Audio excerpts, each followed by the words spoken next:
Essa questão 10 é a questão que tem um tema distinto, porém precisa dele porra nenhuma. Não precisa dele, tá certo? Observe. Observe o que a questão diz e aí observe que o contexto dessa questão, o assunto que essa questão pede, não precisa de fórmula, não precisa de nada. Precisa só que você entenda o que é o assunto, tá certo? Quando diz o procedimento de perda de peso rápido, ou melhor, de perda rápida de peso, é comum entre os atletas de esporte de combate, luta. Para participar de um torneio, 4 atletas de categorias até 66 quilos, peso pena, foram submetidos a dietas balanceadas e atividades físicas.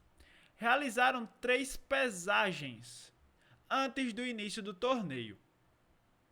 Pelo regulamento do torneio, a primeira luta deverá ocorrer entre quem? Entre o atleta mais regular e o atleta menos regular, de acordo com seus pesos. Ou seja, vamos lá. Quando é que algo é regular? Quando é que algo é constante? Quando acontece, quando está próximo, né? Quando não varia tanto. Perfeito. Observe, não varia tanto, oh, corra linda. Quanto aos pesos, as informações com base nas pesagens dos atletas estão no quadro. Ponto. Aqui tem um quadro grandão com um monte de coisa. E aí vamos com calma. Após as 3 pesagens, os organizadores do torneio informaram aos atletas quais deles se enfrentariam na primeira luta. A primeira luta foi entre quais atletas? Pronto. Observe que ele está falando sobre a primeira luta vai ocorrer entre o atleta mais regular e o menos regular. Como é que a gente vai ver quem é mais regular e menos regular?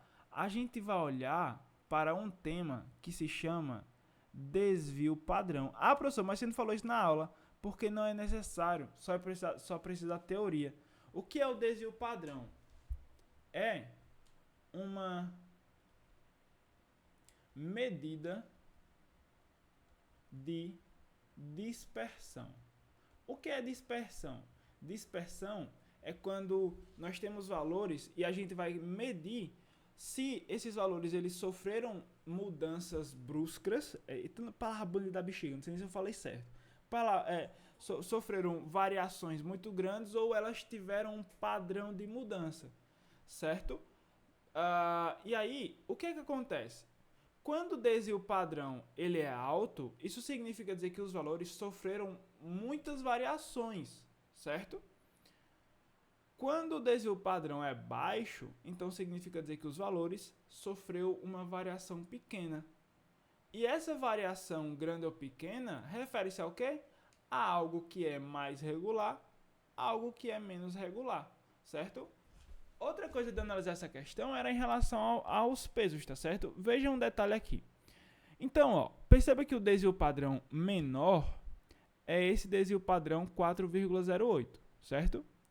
E o maior desvio padrão é o 8,49, certo? Vamos analisar os dois agora. Veja que o que é menos o mais regular, que é o terceiro, que foi 4,08 de desvio padrão. Veja que, ó, as pesagens dele variou de 75 até 65. Perceba que é uma variação relativamente pequena, perfeito? Agora veja o segundo. O segundo ele saiu de 83 e ele foi para 65. Veja o quanto variou ele, entendeu? Perceba que a amplitude dos valores é muito grande, tá certo? E sendo a amplitude muito grande, isso significa dizer que a variação foi muito grande e, consequentemente, ele foi o menos regular, certo? Então, por isso que essa luta iria acontecer entre o segundo e o terceiro atleta, letra C, certo? Bem tranquilo e bem de boa de fazer essa análise em torno dessa questão, tá certo? Espero que tenham entendido e qualquer coisa mande mensagem.